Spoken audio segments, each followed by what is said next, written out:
ഇന്നത്തെ നമ്മൾ വീഡിയോയിൽ നമ്മൾ എല്ലാവർക്കും ഉപകാരപ്പെടുന്ന ഒരു വിവരവുമായിട്ടാണ് വന്നിരിക്കുന്നത്. അതായത് നമ്മുടെ എല്ലാം കയ്യിലുള്ള ഒരു രേഖയാണ് SSLC ബുക്ക്. അതിൽ തിരുത്തലുകൾ വരുത്താൻ പറ്റുമോ, അല്ലെങ്കിൽ അത് നഷ്ടപ്പെട്ടാൽ എന്താണ് ചെയ്യേണ്ടത് എന്നൊക്കെ നമുക്ക് പലർക്കും അറിയില്ലാത്തത് കൊണ്ട് തന്നെ നമ്മൾ ഈ SSLC ബുക്ക് ഭദ്രമായി സൂക്ഷിച്ചു വയ്ക്കും. അതിലെ തെറ്റുകൾ ഗവനിക്കില്ല. എപ്പോഴാണ് ഇത് ആവശ്യം വരിക? നമ്മൾക്ക് എന്തെങ്കിലും ഒരു അത്യാവശ്യ ജോലി ആവശ്യത്തിനോ പുറത്തു പോകേണ്ട ആവശ്യത്തിനോ മക്കളുടെ ആവശ്യത്തിനോ ഒക്കെ വരുമ്പോൾ നമ്മൾ മെല്ലെ SSLC ബുക്ക് പുറത്തെടുക്കും. അപ്പോൾ ഈ SSLC ബുക്കിൽ തെറ്റുകളായിരിക്കും. അത് തിരുത്താൻ പിന്നെ നമുക്ക് നമ്മുടെ എല്ലാ രേഖകളും തിരുത്തേണ്ടി വരും. അപ്പോൾ അതിനു മുന്നേ നമ്മുടെ SSLC ബുക്കിൽ എന്തെങ്കിലും തെറ്റുണ്ടെങ്കിൽ ഇപ്പോൾ നമുക്ക് ഈസി ആയിട്ട് തിരുത്താം. ഓൺലൈനായിട്ട് അപേക്ഷ വെച്ച് അതിൻ്റെ സ്റ്റാറ്റസും അറിയാൻ പറ്റും. ചാനൽ ഇതുവരെ സബ്സ്ക്രൈബ് ചെയ്യാതെയാണ് നിങ്ങൾ കാണുന്നതെങ്കിൽ ഒന്ന് സബ്സ്ക്രൈബ് ചെയ്ത് സപ്പോർട്ട് ചെയ്യുക. അപ്പോൾ നമുക്ക് ഇന്നത്തെ വീഡിയോയിലേക്ക് പോകാം. SSLC ബുക്കിലെ ജനനത്തീയതിയോ മറ്റ് വിവരങ്ങളോ തിരുത്തുന്നതിന് എന്താണ് ചെയ്യേണ്ടതെന്ന് നമുക്ക് നോക്കാം. ഞാൻ പറഞ്ഞു, ഓൺലൈനായിട്ടാണ് ഇപ്പോൾ അപേക്ഷ സമർപ്പിക്കുന്നത്. അപേക്ഷ സമർപ്പിക്കുന്നതിന് മുൻപേ നമ്മൾ കുറച്ച് രേഖകൾ നമ്മൾ സ്കാൻ ചെയ്ത് 100 KB താഴെയുള്ള PDF ഫോർമാറ്റിൽ നമ്മുടെ സിസ്റ്റത്തിൽ സേവ് ചെയ്ത് വയ്ക്കേണ്ടതുണ്ട്. അതെന്തൊക്കെയാണെന്ന് നോക്കാം. 10ാം ക്ലാസ് ആദ്യ ചാൻസ് പരീക്ഷയ്ക്ക് രജിസ്റ്റർ ചെയ്ത സ്കൂൾ മേധാവിയുടെ ഒരു സാക്ഷ്യപത്രമുണ്ട്. അത് ഈ വെബ്സൈറ്റിലുണ്ട്. അത് ഡൗൺലോഡ് ചെയ്തതിനു ശേഷം സ്കൂളിൽ നിന്ന് അത് പൂരിപ്പിക്കുക.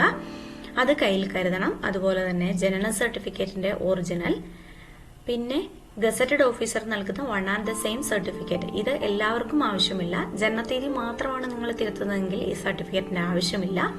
പേരോ അച്ഛന്റെ പേര് അമ്മയുടെ പേര് അങ്ങനെ എന്തെങ്കിലും വിവരങ്ങളാണ് നിങ്ങൾ തിരുത്തുന്നതെങ്കിൽ നിർബന്ധമായും 1 and the same certificate, village ഓഫീസിൽ നിന്ന് ലഭിക്കുന്ന 1 and the same സർട്ടിഫിക്കറ്റ് നിങ്ങൾ അപേക്ഷയോടൊപ്പം ഹാജരാക്കേണ്ടതുണ്ട്. അതുപോലെ തന്നെ നമ്മൾ SSLC പാസ്സായി 15 വർഷം കഴിഞ്ഞവരാണെങ്കിൽ ആദ്യമേ തന്നെ നമ്മൾ കാലതാമസം ഒഴിവാക്കിക്കൊണ്ടുള്ള സർക്കാരിൽ നിന്നുള്ള ഒരു ഓർഡർ വാങ്ങേണ്ടതാണ്. അതിനുശേഷമാണ് നമ്മൾ SSLC ബുക്ക് തിരുത്തുന്നത്. അങ്ങനെയുള്ളവർ ആ സർട്ടിഫിക്കറ്റും കൂടെ വാങ്ങി ഈ അപേക്ഷയോടൊപ്പം ഹാജരാക്കേണ്ടതാണ്. 15 വർഷത്തിൽ താഴെയുള്ളവരാണെങ്കിൽ അതിന്റെ ആവശ്യമില്ല.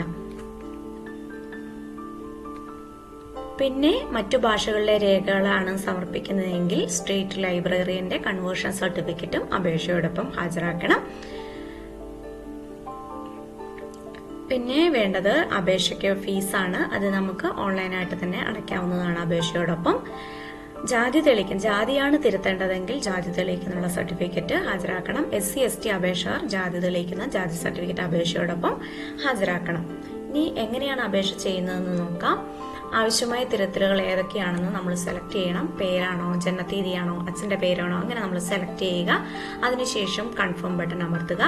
തുടർന്ന് വരുന്ന പേജിൽ name of examination, number of chances, year of examination, month of examination, register number എന്നീ വിവരങ്ങൾ കൊടുത്ത് ആപ്ലിക്കേഷൻ വ്യൂ ബട്ടൺ അമർത്തുക. അപ്പോൾ ലഭ്യമാകുന്ന പേജിൽ തിരുത്തുകൾ വരുത്തുന്ന പേജിന്റെ മുകൾ ഭാഗം ദൃശ്യമാകും.